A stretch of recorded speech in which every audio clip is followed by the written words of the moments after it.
नमस्कार, सत श्री अकाल, आदाब। मैं हूं नागेंद्र। उम्मीद करता हूं आप सब स्वस्थ होंगे, अपना और अपनों का ख्याल रख रहे होंगे। साथियों, क्या आप सोच सकते हैं कि एक आदमी की सोच कितनी खतरनाक हो सकती है कि वह किसी की हत्या कर दे और लाश के ऊपर बिस्तर लगाकर सालों सोता रहे। जी हाँ, आज की कहानी में कुछ ऐसा ही है, जहां एक व्यक्ति अपनी बीवी की हत्या करता है और लाश के ऊपर बिस्तर लगाकर 2 साल तक सोता रहता है। साथियों, कहानी में आगे बढ़ने से पहले आपसे एक निवेदन है कि चैनल को जरूर सब्सक्राइब कर लें ताकि हमारा मनोबल बना रहे।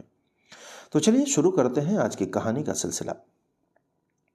साल 2019 में जालौन की उरई कोतवाली क्षेत्र के सरसौखी की रहने वाली उर्मिला ने जालौन के जिलाधिकारी के यहाँ एक प्रार्थना पत्र दिया और अपने शिकायतनामे में कहा कि उनकी बेटी विनीता की शादी उरई कोतवाली के नया रामनगर अजनारी रेलवे क्रॉसिंग के पास रहने वाले प्रमोद कुमार अहिरवार के साथ साल 2011 में हुई थी और दोनों के 3 बच्चे भी हैं। और बीते कुछ सालों से परिजनों का अपनी बेटी विनीता से कोई संपर्क नहीं हो पा रहा। जब भी विनीता के पति प्रमोद से विनीता के बारे में पूछा जाता है तो प्रमोद बहाना बना देता है कि विनीता दिल्ली में किसी के साथ रह रही है और उससे मुलाकात हो पाना संभव नहीं। प्रमोद के बार बार किए जा रहे इस बहाने से विनीता की मां के मन में शंका होती है कि कहीं उसकी बेटी के साथ कोई हादसा या साजिश तो नहीं हुई। विनीता की मां के मन में यह शंका इसलिए भी थी क्योंकि विनीता ने अपनी मां से यह बात बताई थी कि प्रमोद अक्सर विनीता के साथ मारपीट किया करता था।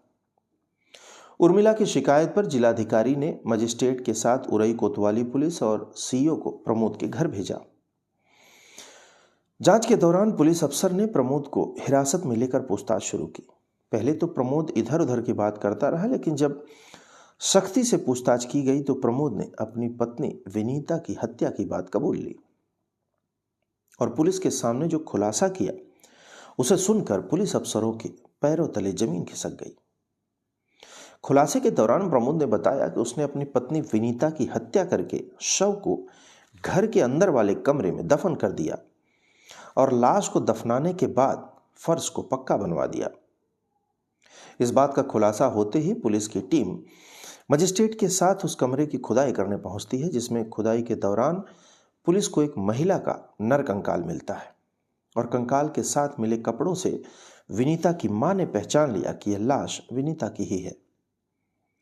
कंकाल बरामद होने के बाद 4 जनवरी 2020 को प्रमोद के खिलाफ हत्या की धारा में मामला दर्ज करके उसे जेल भेज दिया गया, जिसमें 3 साल बाद जज ने फैसला सुनाते हुए प्रमोद को आजीवन कारावास के साथ 1,25,000 रुपए का अर्थदंड भी दिया।